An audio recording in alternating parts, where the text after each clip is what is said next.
Bapak Ibu jamaah sekalian dimuliakan Allah Subhanahu wa taala. Alhamdulillah wa syukrillah. Saya tidak bisa membayangkan 12 tahun sudah berlalu. Saya masih ingat pertama kali belum bisa sama sekali bahasa Indonesia tahun 2008. Cuma saya ingat satu kalimat, bagus. Jadi orang bicara sama saya, cuma saya jawab bagus. Sudah makan? Bagus. Mau kemana? Bagus. Jadi saya artikan semua bagus. Dan selalu saya berdoa, ya Allah tolong bantulah saya supaya bisa bahasa Indonesia yang bisa difahami. Kira-kira Bapak Ibu faham gak sekarang? Berarti doa saya sudah kabul. Karena itu doa saya tidak pernah belajar sekolah Indonesia atau kursus bahasa Indonesia atau dari kamus, nah. Cuman hanya bergaul, duduk, dengar, sering saya dengar, alhamdulillah bisa hafal. Ketika ucapkannya mungkin belum begitu pas, orang-orang ketawain dulu, tidak apa-apa. Saya bilang diketawain, dia bodohin, tidak apa-apa. Yang penting saya bisa sampaikan yang bermanfaat. Alhamdulillah berjalan waktu, sedikit demi sedikit, bisa mendapatkan. Bahkan saya dapat kejutan. Saya menemukan saudara keluarga saya di Indonesia. Dulu ibu saya dan ayah tidak pernah cerita. Tapi saya ketika sudah berada di sini, baru saya menemukan saudara keluarga. Ternyata kakek saya dan ayah kakek saya, dua-duanya kelahiran Lombok. Bahkan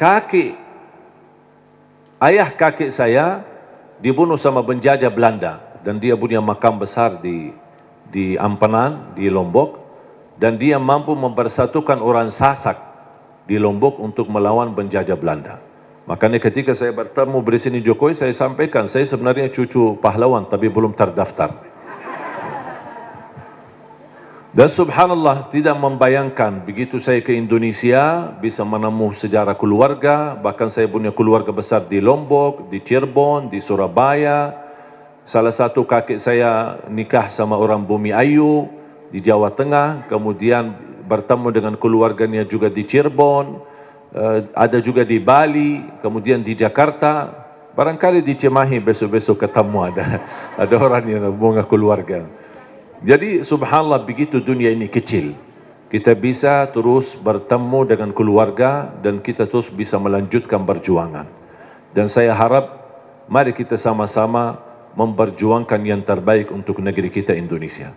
Karena mohon maaf, yang kita besok bawa pulang ada dua hal.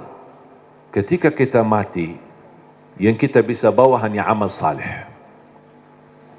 Yang kedua, ketika kita mati, yang tersisa di dalam dunia ini hanya nama baik kita.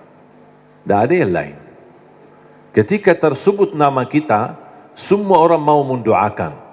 Semoga Allah ampuni, ya Allah. Luar biasa perjuangan orang itu. Luar biasa dia memberi yang terbaik. Orang politisi, orang ekonomi, orang siapapun, dimanapun posisimu, tolong beri yang terbaik. Karena itulah yang akan mengharumi namamu ketika kita sudah besok meninggal dunia. Dan di alam kubur, yang masuk sama kita adalah amal saleh. Di sambil kita beribadah, dan selalu saya berkata, tolong kerja keras untuk duniamu dan kerja keras untuk akhiratmu.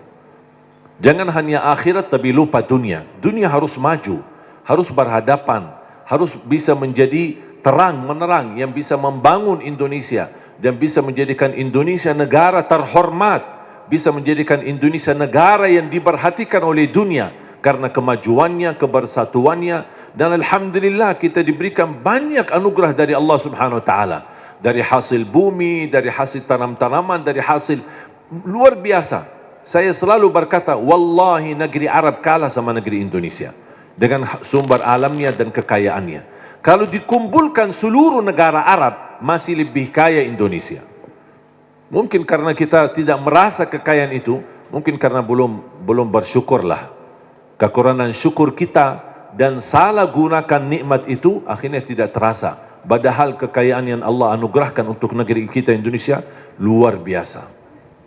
Dan mudah-mudahan kita bisa dan mampu Allah hantarkan kepada kita, insya Allah, seorang orang wakil rakyat, di Dewan Pemerintahan, di Dewan DPR, MPR dan juga di DPRD. Mudah-mudahan semua orang-orang yang diberikan oleh Allah Subhanahu wa taala kemudahan dan kemuliaan yang mereka mampu menjalani tugasnya dan memberi yang terbaik, yang insya-Allah balasannya terharum nama baik mereka dan nama keluarga mereka, dan mendapatkan balasannya di hari kiamat di hadapan Allah Subhanahu wa taala. 3 poin yang saya ingin sampaikan. Yang pertama, tolong jangan lewat 1 hari tidak membaca Al-Quran. Belum bisa baca, simak, dengar. Masih merasa bacanya belum begitu lancar, tidak apa-apa, dengar. Karena pahalanya sama. Yang membaca maupun yang simak, pahalanya sama.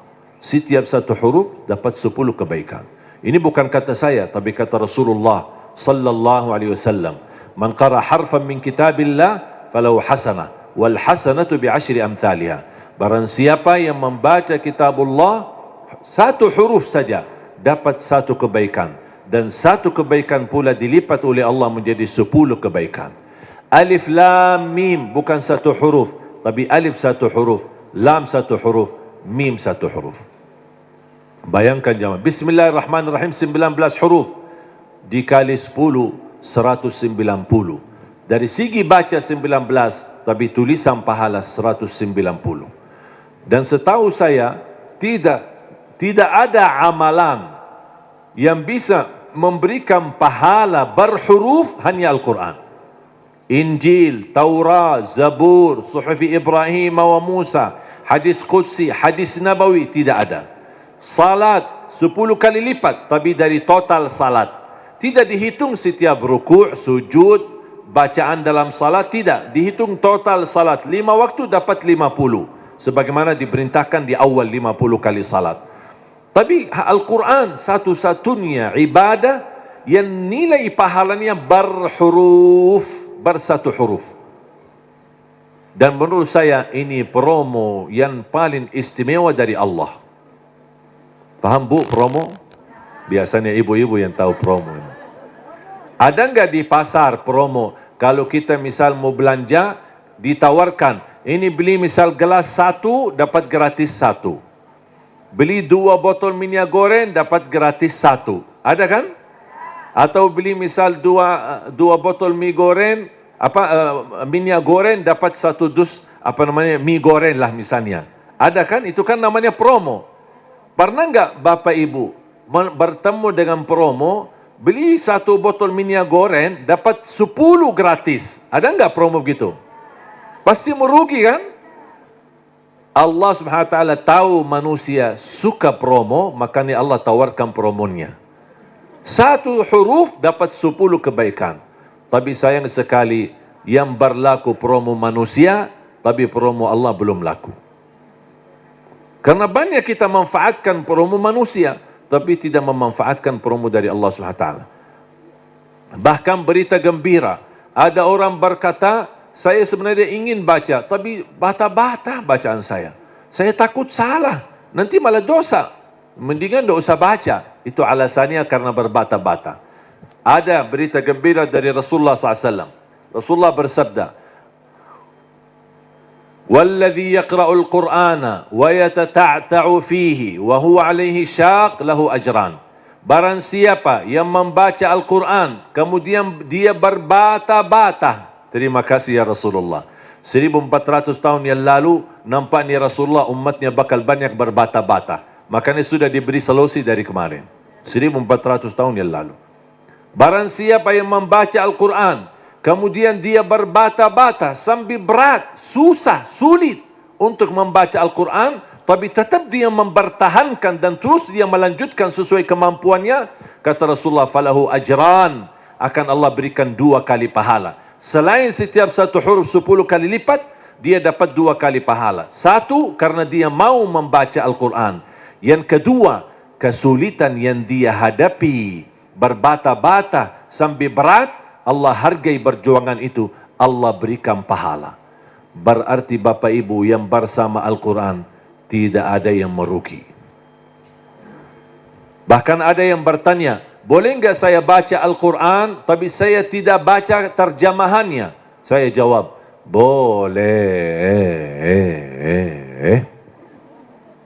Ada orang tanya lagi, boleh enggak saya baca Al-Quran sampai khatam, tapi mohon maaf, saya tidak faham sama sekali? Saya jawab, boleh.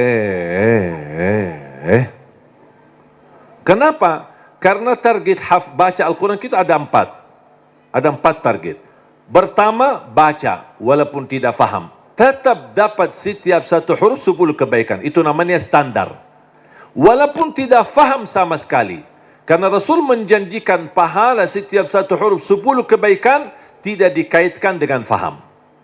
Target kedua, baca dan faham. Berarti ada upaya untuk memahaminya. Itu lagi lebih besar lagi pahalanya. Yang ketiga, baca, faham dan menhayati. Lebih lagi dahsyat pahalanya. Ada lagi yang keempat, baca, faham, hayati dan mengamalkan. Kalau tidak bisa semuanya, jangan tinggalkan semuanya. Jangan gara-gara tidak bisa mengamalkan malah tinggalkan baca. Tidak bisa faham malah tinggalkan baca. Tidak bisa menhayati malah tinggalkan baca. Standar baca. Tetap mendapatkan setiap satu huruf 10 kebaikan. Jelas? Yang kedua, usahakan jangan tinggalkan ayat kursi setiap habis salat. Semua hafal ayat kursi kan? Sering dibacakan habis salat? Atau kadang-kadang tertinggal? Selalu. Ibu-ibu bilang selalu. Pahalanya apa? Pahalanya apa? Kemarin saya tanya sama ibu-ibu, selalu, terus pahalanya enggak? Dia tahu amalannya tapi belum tahu pahalanya. Saya kasih tahu pahalanya. Qala Rasulullah sallallahu alaihi wasallam di hadis yang sahih, man qara'a ayatal kursi dubura kulli salatin laisa bainahu wa bainal jannati illa an yamut. Barang siapa yang membaca ayat kursi setiap habis salat, dijamin masuk surga, tidak ada sesuatu yang mampu menghalanginya. Allahu Akbar. Tak ada sesuatu yang mampu menghalanginya, jaminan masuk surga. Cuma baca satu. Saya ketika baca hadis yang sahih ini, saya berfikir, ya Allah, ini satu ayat aja jaminan masuk surga. Gimana 30 juz Al-Quran? Ini baru satu ayat. Gimana kalau orang rutin baca sampai khatam Al-Quran? Selain ayat kursi setiap habis salat, tolong usahakan tutupi harimu dengan baca surat Al-Mulk. Habis beraktivitas, sudah selesai kegiatan, sudah siap-siap mau tidur, tolong sempatkan. Suratul Mulk, kalau bisa sebelumnya boleh witir. Ada orang tanya, boleh enggak saya salat malam sebelum tidur? Saya jawab, boleh. Karena salat malam tidak harus tidur dulu. Banyak orang yang salah faham masalah itu. Ini kembali kemampuan. Coba kalau kita memaksakan setiap orang mau tahajud atau mau salat malam harus tidur dulu. Ada orang mungkin misal contoh, ketua Dewan. Aktivitas, rapat, meeting, pulang sudah malam. Kalau dia tidur malam, mungkin bisa jam 12, mungkin bisa jam 1. Belum tentu bisa tahajud. Ketiduran, udah baru dapat 3 jam, maksimal 4 jam, sudah subuh. Jadi, fisik manusia kan punya kemampuan, punya batas. Makanya selalu saya berkata, kalau ada bapak ibu yang biasa tahajud, tidur baru tahajud, tak apa-apa teruskan. Tapi kalau masih belum terbiasa, tolong amankan walaupun 2 rakaat. Amankan walaupun 2 rakaat. Niat salat malam, niat salat hajat, lihat sunnah taubat. Silahkan, apapun niatnya boleh. Habis salat 2 rakaat, tambah 1 rakaat witir boleh, atau 3 rakaat.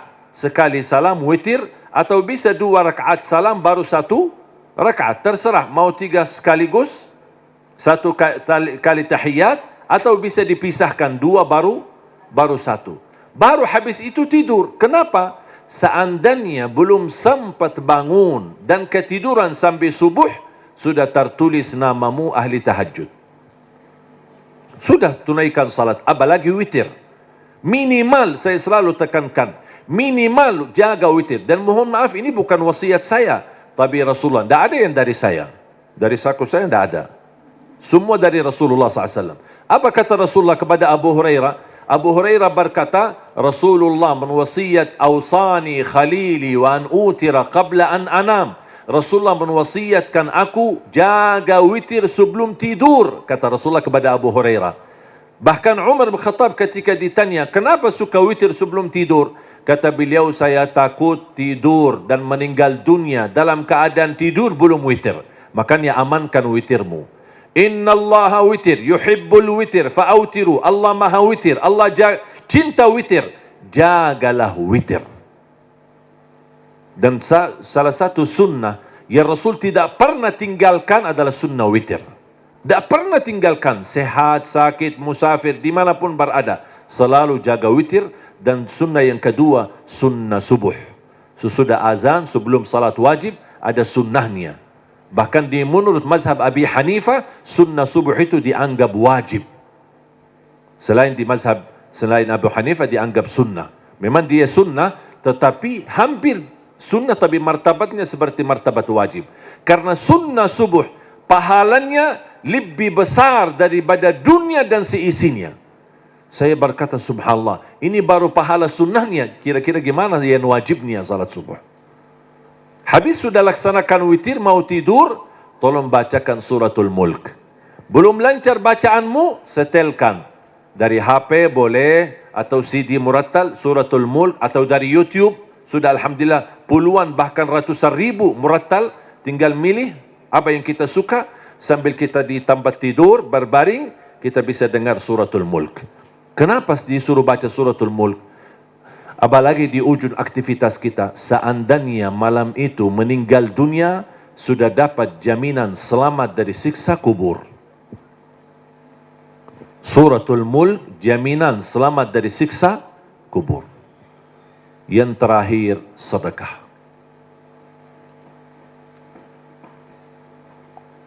Yang pertama, jangan lewat satu hari tidak baca Quran.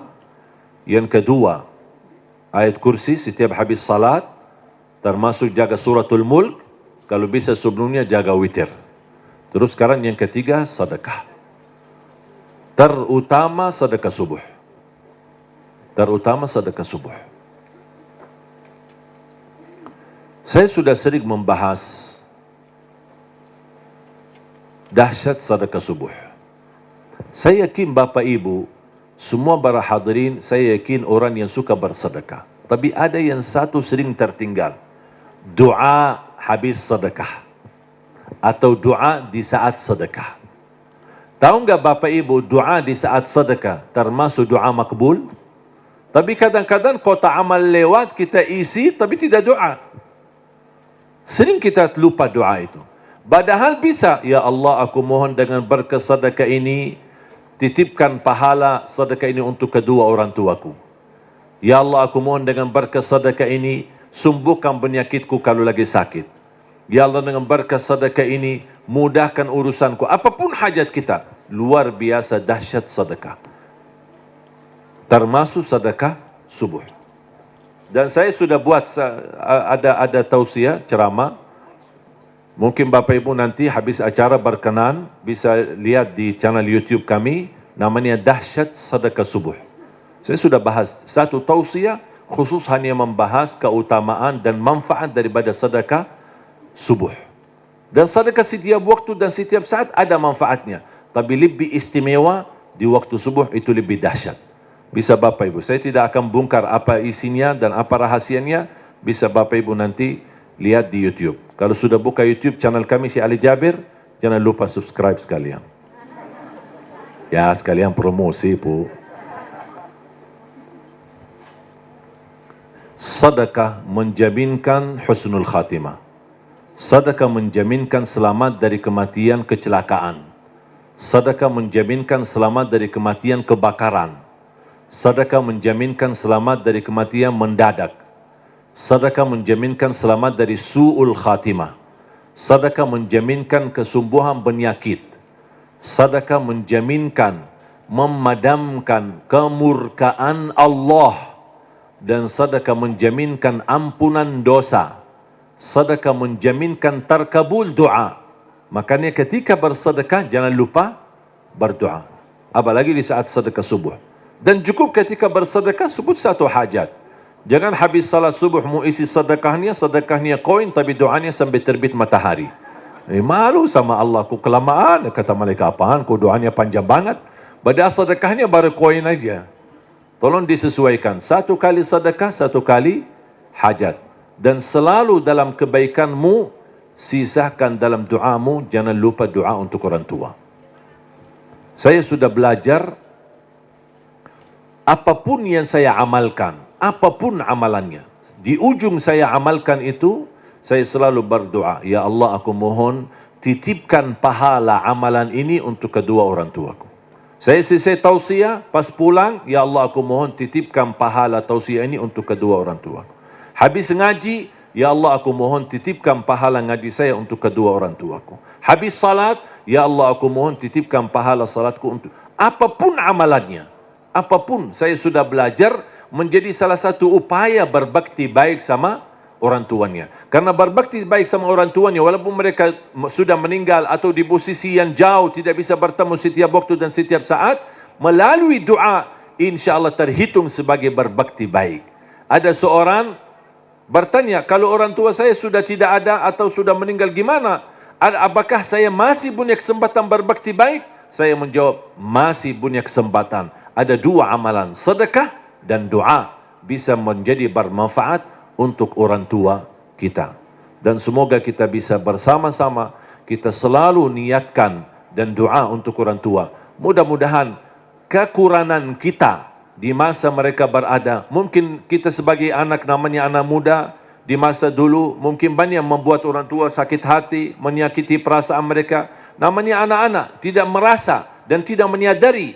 Makanya ayo mari kita sama-sama memperbaiki. Semoga semua dosa-dosa kita di hadapan orang tua dan terhadap orang tua mudah-mudahan diampuni oleh Allah Subhanahu wa taala dan dijadikan kita orang yang berbakti yang mendapatkan pahalanya di sisi Allah Subhanahu wa taala. Amin ya rabbal alamin.